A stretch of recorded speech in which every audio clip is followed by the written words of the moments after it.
There's a kind of tiredness that sleep cannot fix, not the tiredness of the body, but the exhaustion of the mind. If you ever laid in bed at night, staring at the ceiling, replaying conversations that already ended, imagining futures that haven't arrived, arguing with people who aren't even in the room, then you already know what I'm talking about. Overthinking doesn't shout. It whispers. It disguises itself as intelligence, as preparation, as responsibility. It tells you, I'm just thinking this through, but slowly, quietly it steals your peace. Long ago, in a time when life moved slower and silence still had value, there lived an old monk in the mountains.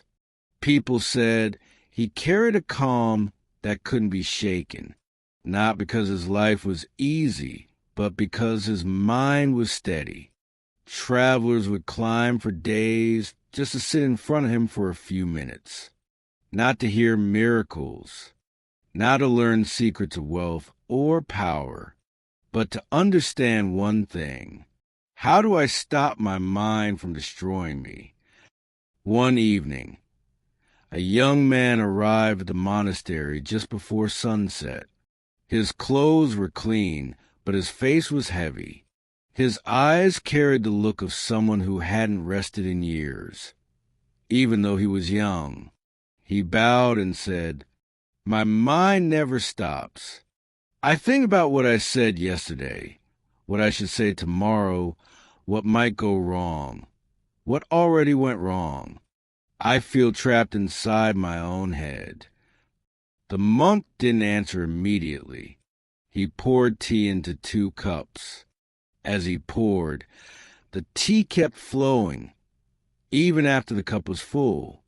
It spilled over the edges, onto the floor, until the young man finally said, "Master, the cup is full. You're wasting the tea." The monk looked at him and said calmly, "This is your mind." The young man didn't understand at first. The monk continued, "You keep pouring thoughts into a mind that is already full. No space, no silence, and you wonder why nothing fits anymore. Overthinking is not too many thoughts. It is too little awareness. The problem is not that the mind thinks. That is its nature. The problem is that you believe every thought deserves your attention. Most thoughts are not wisdom. They are noise. Overthinking convinces you that every scenario must be solved now. Every mistake must be replayed. Every future must be controlled. But the monk taught something simple and unsettling. Thoughts are visitors, not commands. The young man sat quietly, listening. The monk asked, "When you sit by a river and leaves float past, do you chase each leaf?" "Of course not," the young man replied. "Then why do you chase every thought?" The monk asked. That question stayed in the air like smoke.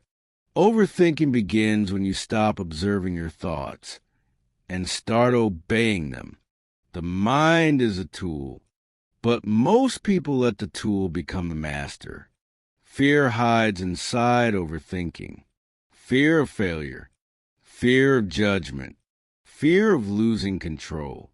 You don't overthink happy moments. You overthink what you're afraid to lose.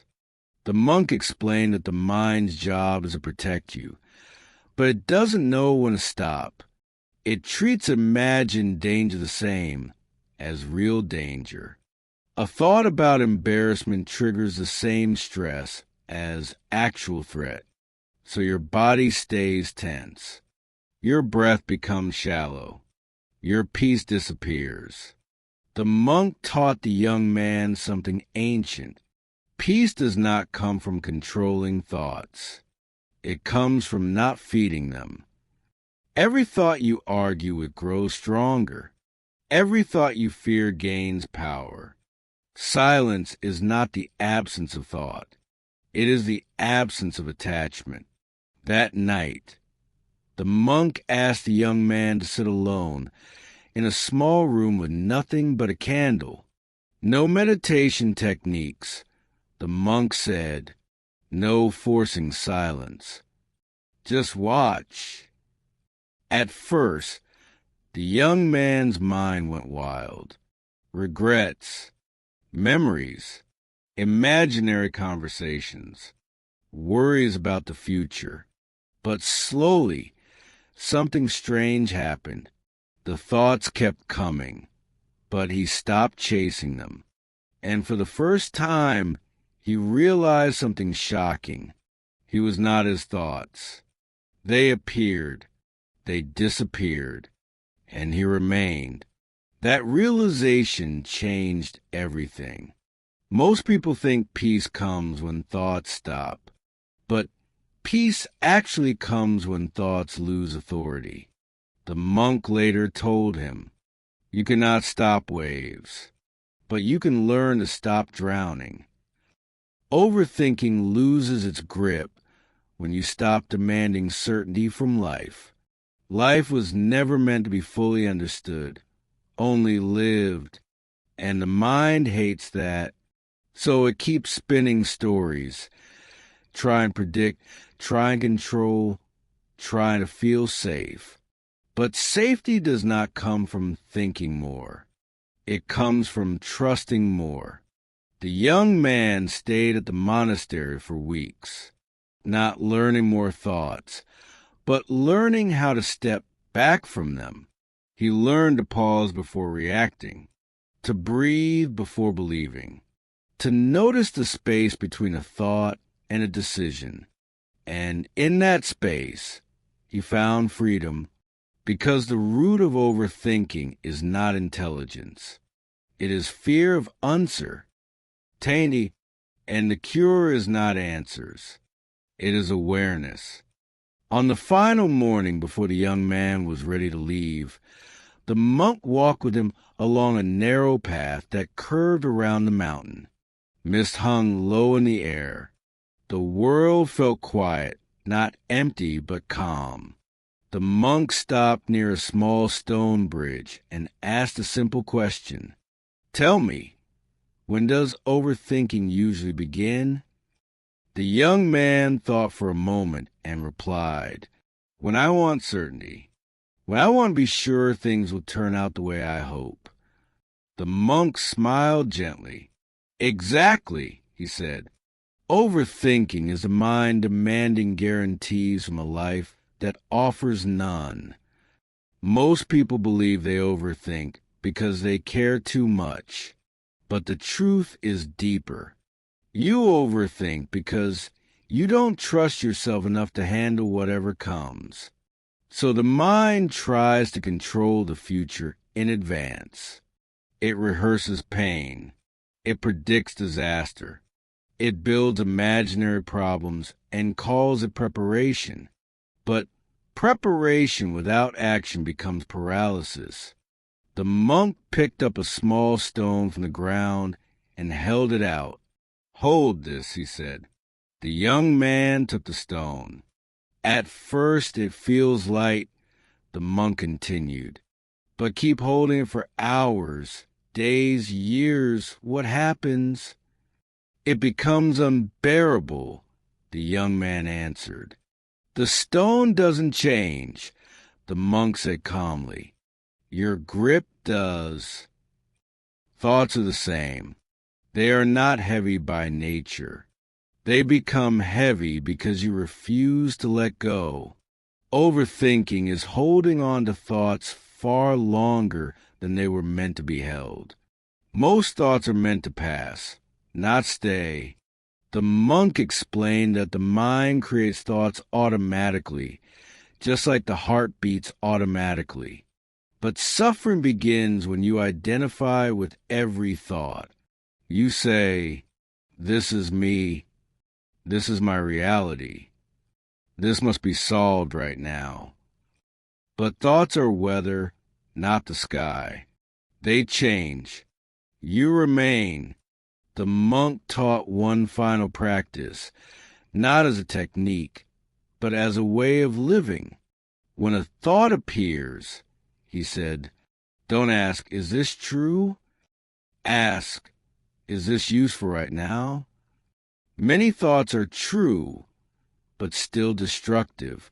Many worries are logical, but still unnecessary. Wisdom is knowing the difference. You don't need to answer every thought. You don't need to fix every feeling. You don't need to predict every outcome. Sometimes the bravest thing you can do is nothing. To breathe, to pause, to let the moment pass without commentary. The monk warned the young man about a common trap. The mind will try to turn even peace into a problem, he said. It will say, am I doing this right? Why is my mind still thinking? Why am I not calm yet? That, too, is overthinking. Peace is not an achievement. It is a permission. The permission to be human. The permission to be uncertain. The permission to not know. As they reached the end of the path, the monk stopped and looked directly at the young man. Remember this, he said softly. You don't find peace by escaping thoughts. You find peace by no longer being afraid of them. Overthinking feeds on resistance. When you stop fighting the mind, it slowly loses interest in fighting you. The young man bowed, not out of tradition, but out of understanding. He left the mountain carrying the same life, the same uncertainties, but a different relationship with his mind. The thoughts still came, but they no longer ruled. And that is the ancient wisdom most people never learn. You don't need to silence your mind to be free. You only need to stop believing everything it says. Because the moment you realize you are the observer, not the thought, is the moment overthinking begins to lose its power and peace. Finally, a space to breathe.